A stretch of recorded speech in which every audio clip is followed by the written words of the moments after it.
ഞാനിവിടെ പറയാൻ പോകുന്നത് എൻ്റെ ജീവിതത്തിൽ സംഭവിച്ച ഒരനുഭവമാണ്. കൂടുതൽ വളച്ചൊടിക്കാതെ കാര്യത്തിലേക്ക് കടക്കാം. ഞാൻ സമീർ, വയസ്സ് 27. എൻ്റെ വീടിനടുത്ത് പുതുതായി വീട് വെച്ച് താമസം തുടങ്ങിയ ജമീലയെയും അവരുടെ ഭർത്താവിൻ്റെ സഹോദരിയുമായി ഞാൻ ഉണ്ടാക്കിയ സൗഹൃദ സംഭവമാണ് നിങ്ങൾക്കായി പറയുന്നത്. 35 വയസ്സോളം കാണും ജമീലയ്ക്ക്. 3 മക്കളുണ്ട്. കുറച്ച് തടിയും അതിനൊത്ത് ഉയരവും നല്ല ഭംഗിയുമുള്ള ഒരാളാണ് ജമീല. ഒറ്റ നോട്ടത്തിൽ തന്നെ ആർക്കും അവളെ ഇഷ്ടം തോന്നും. അവളുടെ ഭർത്താവ് ഗൾഫിലാണ് ജോലി ചെയ്യുന്നത്. ആളൊരു ചെറിയ തട്ടിപ്പ് പാർട്ടിയൊക്കെയാണ്. ഇവർ വീടിനടുത്ത് താമസം തുടങ്ങി. കുറച്ച് കഴിഞ്ഞപ്പോൾ തന്നെ അവരുടെ മൊബൈൽ നമ്പർ ഞാൻ ഒപ്പിച്ചു. ഫോൺ വിളിക്കാൻ ചെറിയ പേടിയുള്ളതുകൊണ്ട് കുറേ ദിവസം അനങ്ങിയില്ല. എന്നും രാത്രി വിചാരിക്കും നാളെ എന്തായാലും വിളിച്ച് സംസാരിക്കണമെന്ന്. പക്ഷേ നേരം വെളുത്താൽ ആ കാര്യം ഓർക്കുമ്പോൾ തന്നെ നെഞ്ചിലൂടെ ബുള്ളറ്റ് ഓടും. ഒരു ദിവസം തീരുമാനിച്ചു, വിളിച്ചാൽ എന്ത് സംഭവിക്കും എന്നോർത്ത് ദിവസങ്ങൾ തള്ളി നീക്കിയാൽ ശരിയാവില്ല. എന്തായാലും വിളിക്കുക. എന്താണ് റിയാക്ഷൻ എന്ന് വെച്ചാൽ അത് സംഭവിക്കട്ടെ. അങ്ങനെ രണ്ടും കൽപ്പിച്ച് വിളിച്ചു. അവർ കോൾ എടുത്തു. ഹലോ എന്ന ശബ്ദം കേട്ടപ്പോൾ ഞാൻ ആകെ വിയർത്തുപോയി. എങ്കിലും പറഞ്ഞു, ഹായ് ഇത്ത, ഞാനാ സമീർ. അവർ ചോദിച്ചു, ഏത് സമീർ? നിങ്ങളെ വീടിൻ്റെ മുൻപിലെ? ഓ, മനസ്സിലായി, ഞാൻ കണ്ടിട്ടുണ്ട്. പേരറിയില്ലായിരുന്നോ? ആട്ടെ, എന്താ വിളിച്ചത്? എന്താ പറയേണ്ടതെന്ന് ഒരു നിമിഷം ആലോചിച്ചു. ചക്കര വർത്തമാനത്തിലേക്ക് കടന്നാൽ പ്രശ്നമായാലോ? എടുത്തു ചാടി അങ്ങനെ ഒരു സാഹസം വേണ്ട. വേറെന്തെങ്കിലും ചോദിക്കാം. അപ്പോൾ പെട്ടെന്ന് തോന്നിയതങ്ങ് ചോദിച്ചു. നിങ്ങളുടെ നാട്ടിലെ തറവാടിനടുത്ത് ഒരു നിസാമുണ്ട്, അറിയോ? നിസാമോ? ഇല്ല, എന്തിനാ? എൻ്റെ കൂട്ടുകാരൻ്റെ പെങ്ങൾക്ക് അവൻ്റെ ആലോചന വന്നിട്ടുണ്ട്. നിങ്ങളെ തറവാടിനടുത്തുള്ള പയ്യനായതുകൊണ്ട് ഒന്ന് അന്വേഷിക്കാൻ വേണ്ടി വിളിച്ചതാ. അവൻ്റെ വീട്ടുപേരറിയോ? അല്ലെങ്കിൽ ഉപ്പാൻ്റെ പേരറിയോ? പെങ്ങളുണ്ടോ? ഉപ്പാൻ്റെ പേര് അബ്ദുള്ള. പയ്യന് ജോലി ഗൾഫിലാ. അപ്പോൾ അവർ എൻ്റെ സ്ഥലപ്പേര് ചോദിച്ചു. ഞാൻ ചുമ്മാ എന്തൊക്കെയോ പറഞ്ഞു. അവർ അന്വേഷിച്ച് പറയാം എന്ന് പറഞ്ഞു. ഒരു 15 മിനിറ്റായി കഴിഞ്ഞു. അവരെന്നെ വിളിച്ചു. എൻ്റെ നമ്പർ എവിടെ നിന്ന് കിട്ടി എന്ന് ചോദിച്ചു. അതൊക്കെ കിട്ടി. ഒരു അയൽവാസിയുടെ നമ്പർ കിട്ടാനാണോ പാട്? അവരൊന്ന് മൂളി. എന്നിട്ട് ശരിയെന്ന് പറഞ്ഞ് കോള് കട്ട് ചെയ്തു. പിന്നെ 2 ദിവസത്തിന് അവളുടെ ഒരു അനക്കവും കണ്ടില്ല. 2 ദിവസം കഴിഞ്ഞ് ഒരു മിസ്ഡ് കോൾ വന്നു. ഞാൻ പെട്ടെന്ന് തന്നെ തിരിച്ചു വിളിച്ചു. എന്താ ഇത്ത? എനിക്ക് നീ പറഞ്ഞ ആളെ അറിയില്ല. ആ പേരിൽ ഒരാളുണ്ട്, പക്ഷേ ഉപ്പയുടെ പേര് അതല്ല. ഓ ശരി ഇത്ത, അത് വിട്ടുകളാ, സാരമില്ല. പിന്നെ ഇത്തയോട് ഒരു കാര്യം പറഞ്ഞാൽ ദേഷ്യപ്പെടുമോ? എന്ത് കാര്യം? പറയ്, എന്നിട്ട് ആലോചിക്കാം. കുറച്ച് കട്ടിയായിട്ടാണ് അവൾ അത് പറഞ്ഞത്. അത് കേട്ടപ്പോൾ ഞാൻ പേടിച്ചു. ഒന്നുമില്ല ഇത്ത. എന്നാൽ ശരി എന്നും പറഞ്ഞവൾ കോള് കട്ട് ചെയ്തു. അവർ എന്നെ അപ്പോൾ തന്നെ തിരിച്ചു വിളിച്ചു. എന്നിട്ട് പറഞ്ഞു, ഇനി ഈ നമ്പറിൽ വിളിക്കരുത്, ആരെങ്കിലും അറിഞ്ഞാൽ പ്രശ്നമാവുമെന്ന്. അത് കേട്ടപ്പോൾ എന്തോ ഹൃദയം പൊട്ടിപ്പോയൊരു ഫീലായി. പിന്നെ കുറച്ച് ദിവസം അങ്ങോട്ട് നോക്കാൻ പോലും ഞാൻ ശ്രമിച്ചില്ല. ഒരു ദിവസം വീട്ടിൽ നിന്ന് കാറെടുത്ത് പോകുമ്പോൾ അവളും മക്കളും അവളുടെ ഗേറ്റിൻ്റെ അടുത്ത് നിൽക്കുന്നത് കണ്ടു. ഞാൻ കാർ നിർത്തി അവളുടെ മോളോട് ചോദിച്ചു, എവിടേക്കാ പോകുന്നത് മോളെ? ഞാൻ ഡ്രോപ്പ് ചെയ്യണോ? അവൾ പറഞ്ഞു, മാമൻ്റെ വീട്ടിലേക്കാണെന്ന്. ഞാൻ അവരോട് അവിടെ ഡ്രോപ്പ് ചെയ്യാമെന്ന് പറഞ്ഞു. അവർ കാറിൽ കയറി. എൻ്റെ മനസ്സ് നിറയെ ജമീലയാണെങ്കിലും അത് പുറത്ത് കാണിക്കാതെ ഞാൻ വെയിറ്റ് പിടിച്ചിരുന്നു.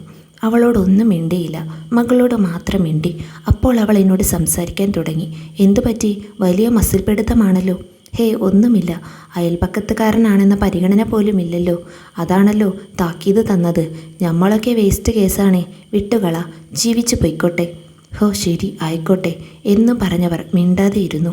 ഞാനും ഒന്നും മിണ്ടാൻ പോയില്ല. അവരുടെ സ്ഥലമെത്തി അവരിറങ്ങി. അപ്പോഴും ഞാൻ അവരുടെ മുഖത്ത് നോക്കിയില്ല. മകളോട് മാത്രം ബായ് പറഞ്ഞു. അവർ എന്നെ നോക്കി താങ്ക്സ് പറഞ്ഞു. ഹോ ശരി മാഡം എന്ന് പറഞ്ഞ് അവർ പോയി. അന്ന് രാത്രി അവരെന്നെ വിളിച്ചു. മകളുടെ മുൻപിൽ എന്താ നിന്റെ കളി? അവരുടെ പപ്പ വിളിക്കുമ്പോൾ നീ എന്നോട് ചൂടായി സംസാരിച്ചെന്ന് മക്കൾ പറഞ്ഞാലോ? പറഞ്ഞാലല്ലേ അത് ഞാൻ നോക്കിക്കോളാം, പേടിക്കണ്ട, വേറെ ഒന്നുമില്ലല്ലോ. എന്നാൽ ശരി. ഞാൻ കോള് കട്ട് ചെയ്യാൻ ഒരുങ്ങി. കട്ട് ചെയ്യണ്ട, വലിയ ഭാവമാണല്ലോ. സാർ ആരാ? നമ്മൾ ആരുമല്ലേ. നിങ്ങളൊക്കെ വലിയ വലിയ ആൾക്കാരല്ലേ മാഡം. എന്തേ എൻ്റെ നമ്പർ ഡിലീറ്റ് ചെയ്യാത്തത്? മതി, കുറേ നേരമായി നീ ആക്കി സംസാരിക്കാൻ തുടങ്ങിയിട്ട്. ഞാൻ വലിയ ആളും നീ ചെറിയ ആളും എന്ന് വിചാരിച്ച് ഒന്നുമല്ല ഞാൻ അന്ന് അങ്ങനെ പറഞ്ഞത്. ഞാനൊരു പെണ്ണാണ്. നാളെ ഒരു പ്രശ്നം വന്നാൽ എന്നെ മാത്രമേ ബാധിക്കൂ. അതാ അങ്ങനെ പറഞ്ഞത്. പിന്നെ നീ എന്നെന്തോ പറയാനുണ്ടെന്ന് പറഞ്ഞു. അതെന്താ? ആ ചോദ്യം അതറിയാൻ അവർ ആഗ്രഹിക്കുന്നുണ്ടെന്ന തോന്നൽ എന്നിലുണ്ടാക്കി. ഇപ്പോൾ അത് പറയണ്ട എന്ന് നിശ്ചയിച്ചുകൊണ്ട് പറഞ്ഞു. ഒന്നുമില്ല, അത് വെറുതെ. നിനക്ക് സ്നേഹമുണ്ടെങ്കിൽ പറയൂ. ഓഹോ, സ്നേഹമുണ്ടെങ്കിൽ പറയൂ എന്ന്. അപ്പോൾ വഴിക്ക് വരുന്നുണ്ട്. ഇനി ഞാനും അല്പം ബലപിടുത്തം കുറയ്ക്കാം എന്ന തീരുമാനത്തോടെ പറഞ്ഞു. അത് എൻ്റെ ഫ്രണ്ടാവാമോ എന്ന് ചോദിക്കാൻ വന്നതാ. ഓ, അത്രയുള്ളൂ. ശരി, ഇന്നു മുതൽ നീ എൻ്റെ ഫ്രണ്ടാണ്. മനസ്സിൽ 1000 ലഡ്ഡു ഒന്നിച്ചു പൊട്ടുന്നത് പോലെ തോന്നി എനിക്ക്. അന്ന് മുതൽ ജമീല എൻ്റെ ഫ്രണ്ടായി. എല്ലാ രാത്രികളിലും അവരെന്നെ വിളിക്കും. ആദ്യമൊന്നും ഞാൻ വേണ്ട രീതിയിലൊന്നും സംസാരിക്കാൻ പോയില്ല. പിന്നെ അവരുടെ പേഴ്സണൽ കാര്യമൊക്കെ എന്നോട് ഷെയർ ചെയ്യാൻ തുടങ്ങി. ഭർത്താവിൻ്റെ കാര്യങ്ങൾ പറഞ്ഞു. അയാളുടെ ഭാര്യ എന്ന ഒരു പരിഗണന പോലും തരുന്നില്ല എന്നൊക്കെ പറഞ്ഞു. ആ ദിവസമാണ് ആദ്യമായി ഞാൻ അവരോട് ഗൂഢാർത്ഥത്തിൽ സംസാരിച്ചത്. നിങ്ങളെപ്പോലെ ഇത്ര സുന്ദരിയായ ഒരു കുട്ടിയെ എനിക്ക് കിട്ടിയിരുന്നെങ്കിൽ ഞാൻ എന്നും അടുത്ത് തന്നെ ഇരുന്നേനെ. അങ്ങനെ എന്തൊക്കെയോ ഞാൻ പറഞ്ഞു. അപ്പോൾ എല്ലാ പെണ്ണുങ്ങളെയും പോലെ അവളും സെൻറ്റി ഡയലോഗ് പറഞ്ഞു. എന്ത് സൗന്ദര്യം! എനിക്ക് വയസ്സായി, 3 മക്കളുടെ ഉമ്മയായി. ഓ, പിന്നെ അത് കാണുന്നവർക്കും തോന്നണ്ടേ? ആട്ടെ, കാണുന്നവർക്ക് എന്താ തോന്നുന്നത്? മറ്റുള്ളവരുടെ കാര്യം എനിക്കറിയില്ല. പക്ഷേ എനിക്ക് മുഴുവനായി നല്ല ഭംഗി തോന്നുന്നുണ്ട്. അത് കേട്ട് അവൾ കുറച്ചു നേരം മിണ്ടാതെയിരുന്നു. എന്നിട്ട് പറഞ്ഞു, മതി മതി, ഓവറായി.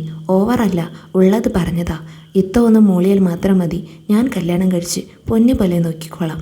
ഒന്ന് പോടാ എന്ന് പറഞ്ഞ് അവർ ടോപ്പിക്ക് ചേഞ്ച് ചെയ്തു. കോള് കട്ടാക്കും മുന്നേ ഞാൻ ഒന്നുകൂടെ ചോദിച്ചു, അപ്പോൾ ഞാൻ പറഞ്ഞ കാര്യം എന്തായി? സമ്മതമാണോ? ഞാൻ നിർബന്ധിക്കുന്നില്ല. സമ്മതമാണെങ്കിൽ നാളെ പറയണം. സമയമെടുത്ത് ചിന്തിച്ചോ? അവർ ഒന്നും പറഞ്ഞില്ല. ഞാൻ ഗുഡ് നൈറ്റ് പറഞ്ഞ് കോൾ കട്ട് ചെയ്തു. പിറ്റന്നാൾ ഉച്ച കഴിഞ്ഞ് 2 മണിക്ക് അവരുടെ കോൾ വന്നു. നീ എവിടെ? എങ്ങും പോയില്ലേ? ഇന്ന് കണ്ടതേ ഇല്ലല്ലോ.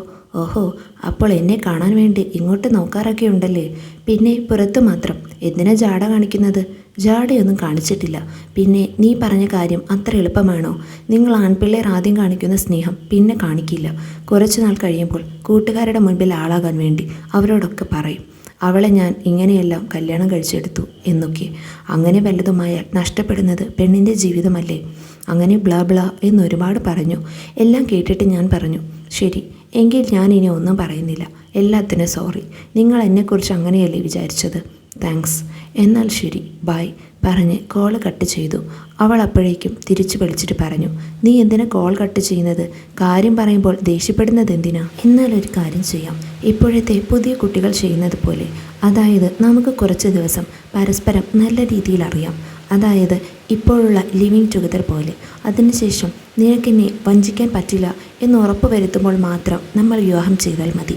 അതിന് തയ്യാറാണോ എന്ന് ഞാൻ ചോദിച്ചു. അവരതിന് സമ്മതം മൂളി.